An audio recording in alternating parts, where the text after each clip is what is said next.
is the Emotion Connection, where you'll experience health through feeling. Explore emotion from a different perspective and learn to use your emotions to improve your day-to-day life. Introducing your host, speaker, author, mentor, and creator of emotional strength, Sharon Faye.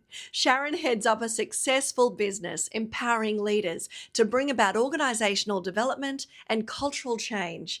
Get your senses ready as we delve into the many facets of emotion together. Over to Sharon. Hello, my name's Sharon Faye, and emotion is my thing. Today's podcast is about parenting with emotional strength. But before I start with the podcast, I'd just like to acknowledge some feedback from listeners. I've had some wonderful people sharing. A guy shared that he and his partner listen to the podcast separately, and they come together to talk about what they've discovered and what they've learned. And they're using the podcast to stimulate interesting conversations, which help them build a stronger relationship. Well, that's exciting. That's a nice way of using the podcast. And another person texted me to thank me for the podcast and said that episode 1 helped him calm down and be more present. So that's great. Thank you for sharing. And I also use the podcast topics at Clear Perceptions. And we have, staff and I have open discussions about underlying assumptions in the workplace. And I love these discussions. I think they're very enjoyable. And you may notice that the way I've positioned the topics of the podcasts is so they can be used as building blocks. The first one builds on the next one and so forth. You can listen to them separately as well, but just be aware that they do build on each other in terms of content. And keep sharing, guys. We love to hear how you're going.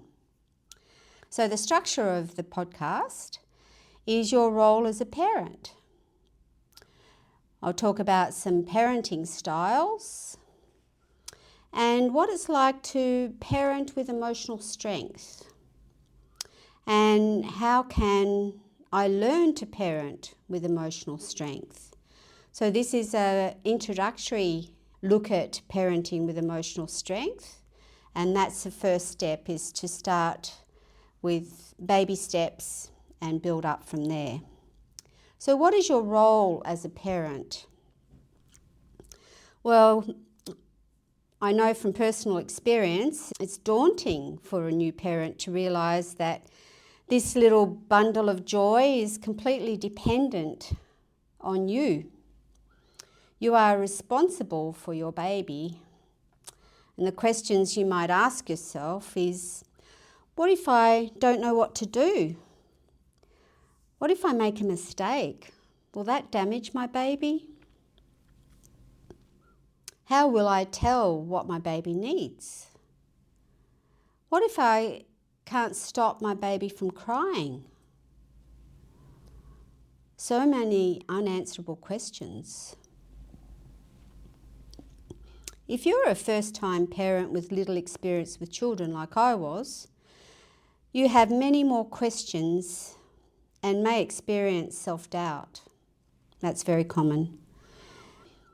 But if we chunk up for a moment to focus on the role of a parent, your role is to provide a safe environment for your baby to help the growing child navigate through developmental milestones.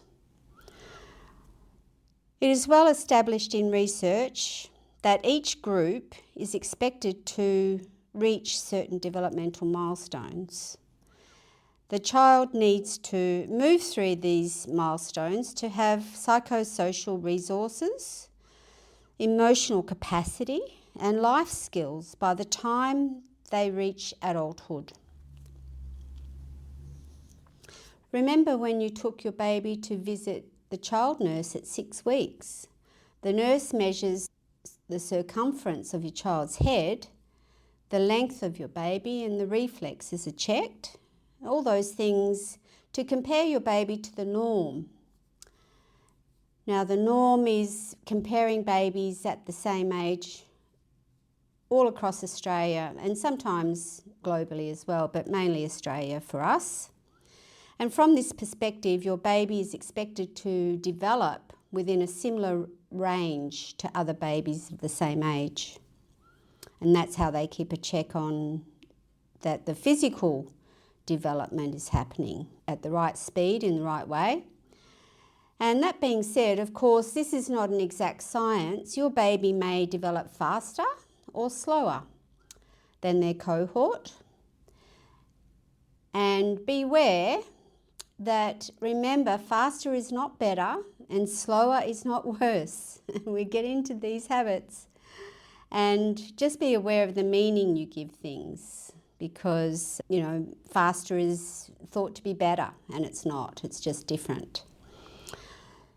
You may have noticed that you can get into these bad habits by thinking that you are a better parent if your baby develops faster than your friend's baby. We've all been there.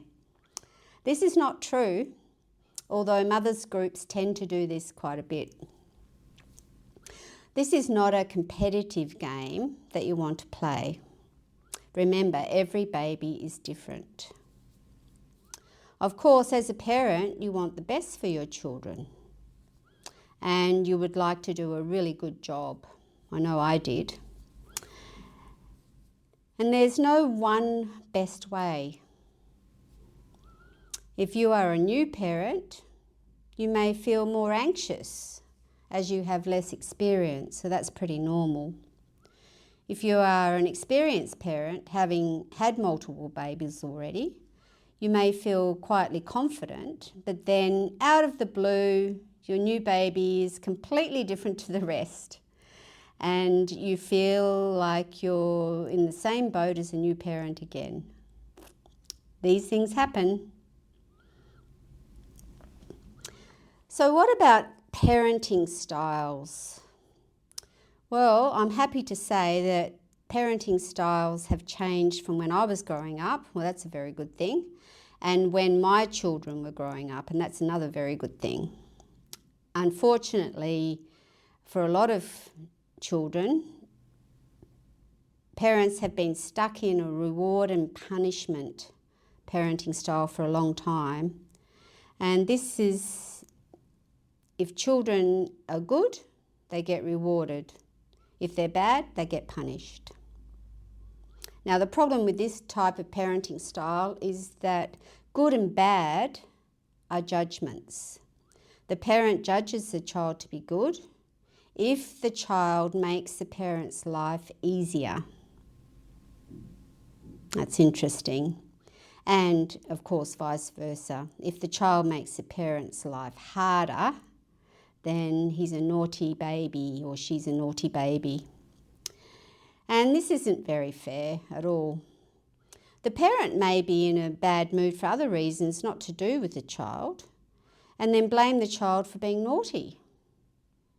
There are many things that don't work with this type of parenting.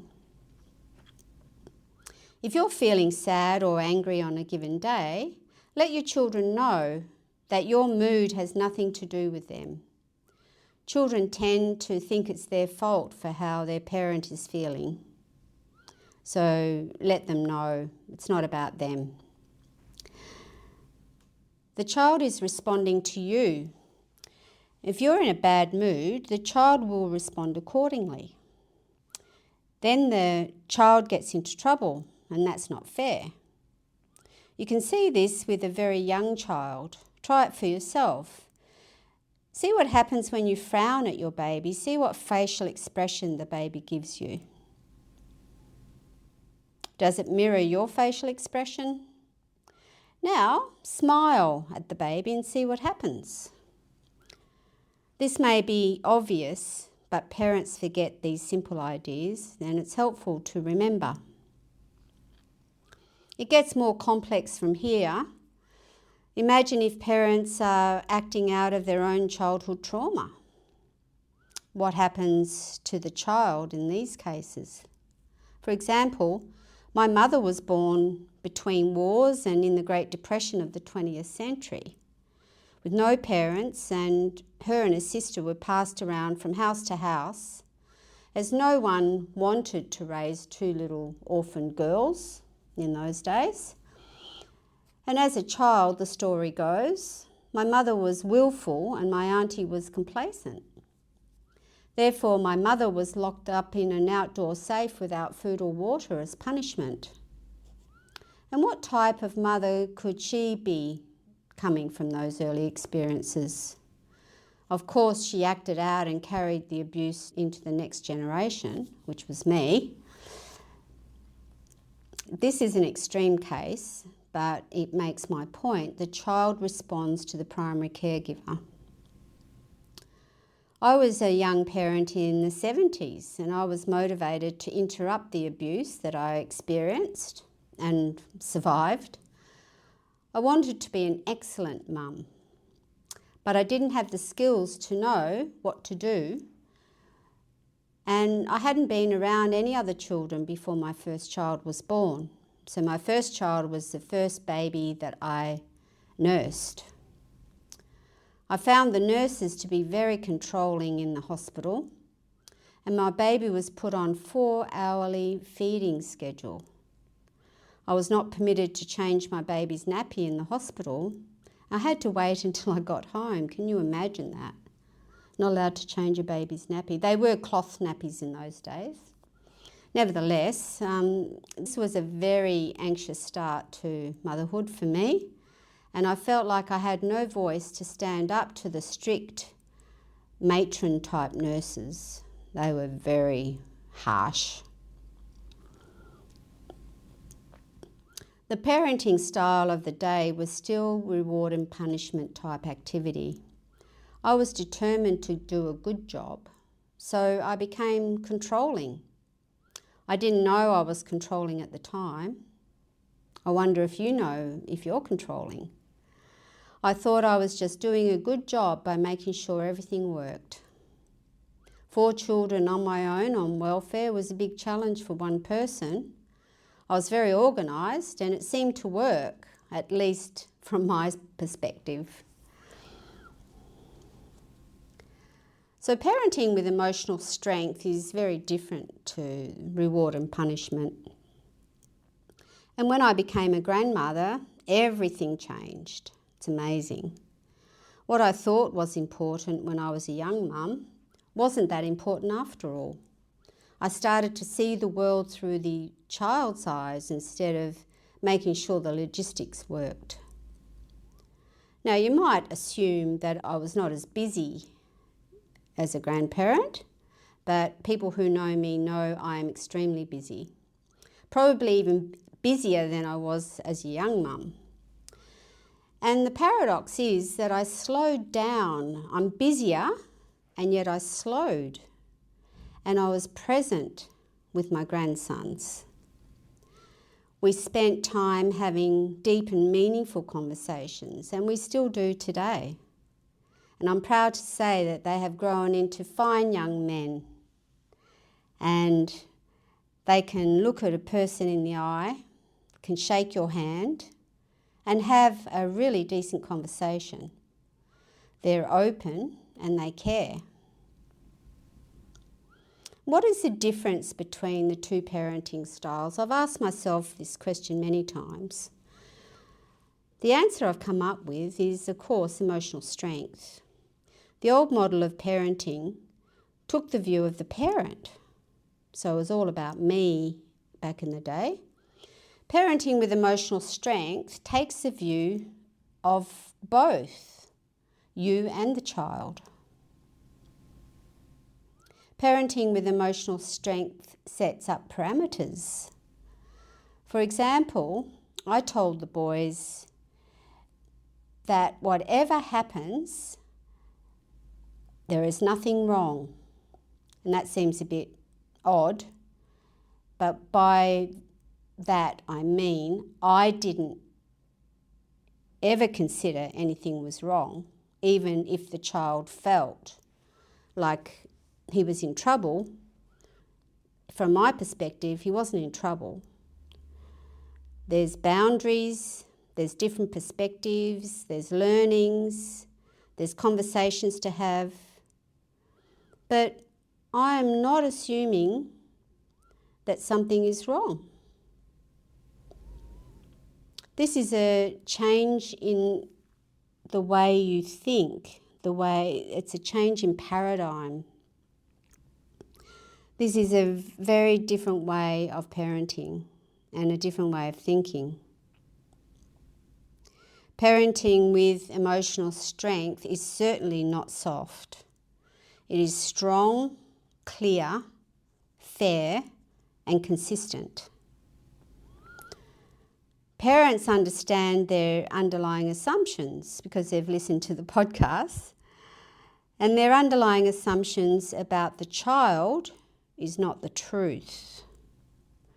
They challenge their assumptions moment by moment, which is very different to week by week, year by year, day by day. Parents know about their unrealistic and unmet expectations, and they alter their expectations as soon as they realise. And that's what I do. As soon as I realise I'm somewhere else, I just change it in that moment. Parents take the view that the child is responding. When the parent changes, guess what happens? The child changes. Yep. We've seen this work with teachers as well. When the teacher changes, the students change.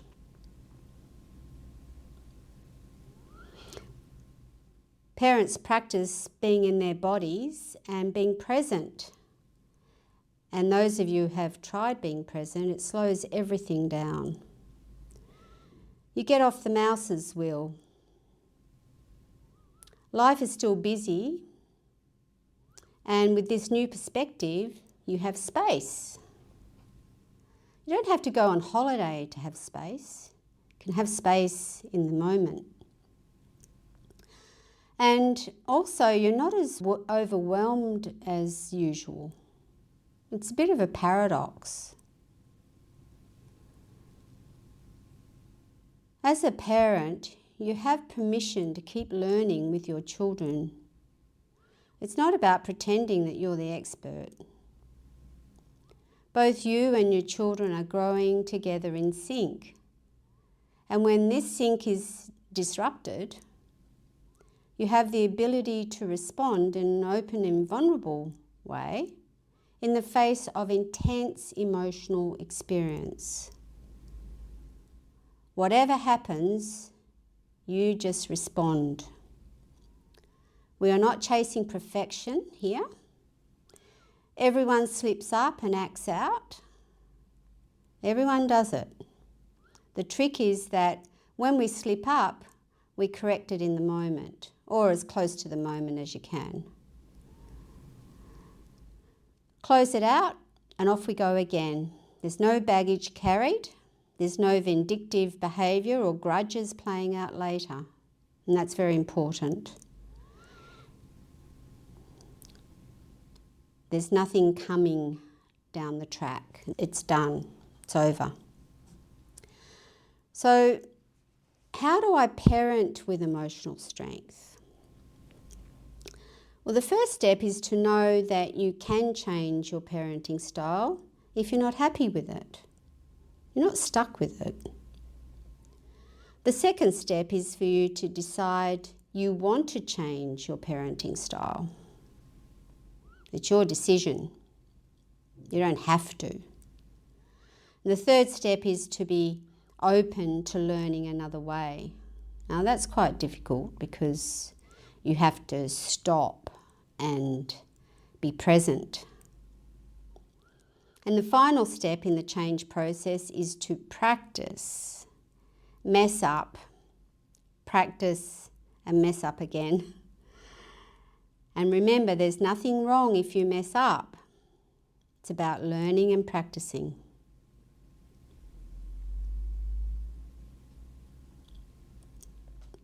When you consider your role as a parent, it is not to reward or punish children. Your role is to help them move through developmental milestones safely into adulthood.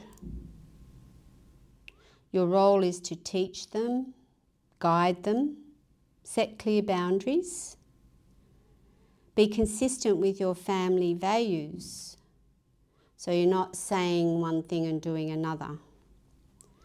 And you provide a safe place for children to make mistakes and to help them learn from their mistakes. It's interesting that cliche, you learn from your mistakes. Actually, that's a myth. You don't actually learn from your mistakes. The learning process is very active, and you can learn from your mistakes when you debrief, when you talk about it, when you complete it in the moment, what worked, what didn't work.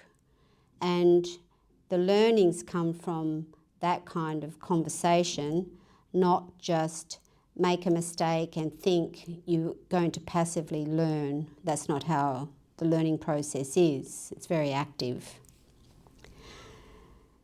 And if you've listened to the previous few podcasts, you will have some awareness of your underlying assumptions and your unrealistic or unmet expectations. And it's a great start to having conversations with your children about their underlying assumptions of you. That'd be interesting. What do children expect from their parents? Are these expectations unrealistic or are they unmet? You can have conversations with your kids about their experiences of life moment by moment, rather than day by day or week by week or year by year, because if you're not acknowledging things in the moment, then they don't really exist. And you can practice parenting with emotional strength by changing the questions you ask your children. Instead of asking, how was school, and they roll their eyes and they groan, ask, what did you like about your day? Or what didn't you like about your day? And for the older kids, what are the main experiences you've had today? If your children tell you that something bad happened, that's a good sign, by the way, if they're telling you something bad happened. Just listen, and eventually when they finish, ask how it could have been different or what could they have done differently. For younger children, sit with them while they build a tower with the blocks. Don't be tempted to do it for them, dads. Children need to develop a sense of competency.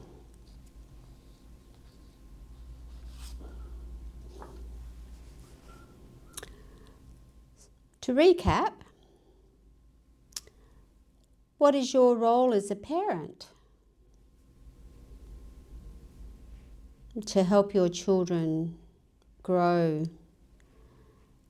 and learn all the way to adulthood, so they've got the life skills that they need to be a decent human being. Parenting styles, fortunately, have changed in my lifetime many times, and now we have more awareness than we've ever had, fortunately, and the parenting style can be parenting with emotional strength, which I've tried it out. It works an absolute treat. It's amazing. Children are absolutely wonderful human beings as a result. And I've given you some tips around parenting with emotional strength that you can have a go, practice, have another go, and practice some more. So your homework this week, parents, is to practice doing things differently. Slow down, be present, Be aware of your automatic questions that come out of your mouth. You know, even if you just handled that differently, ask your children a different question every day that they came home from school, not the same one every day. Mix it up, ask different questions. Start to ask children open-ended questions instead of closed questions. Because closed questions, yes, no, I don't know, I'm tired, I'm hungry, and you get nowhere. It's just frustrating. How about you turn off the TV, put your phones down while you're with the children, and play some board games, or I Spy with My Little Eye, or use your imagination and your kids will love it. Slow down and be present. I can't say that enough, but it's about practicing it, not about understanding it. Got to put it into action. And you'll see an amazing difference in your family dynamic. Guaranteed. So the next podcast is on a very interesting topic that is very topical at the moment. And I'm going to help people understand about healthy masculinity. Yes, healthy masculinity. We hear a lot about toxic masculinity. What about healthy masculinity?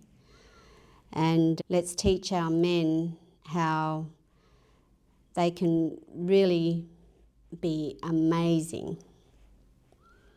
See you next time.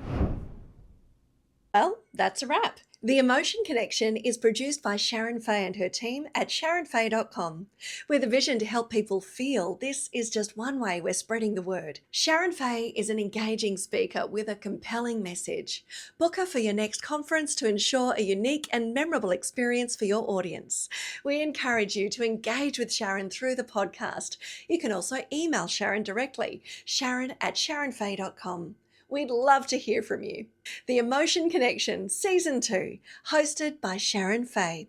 Visit sharonfaye.com to learn more or book Sharon for your next event. See you next time.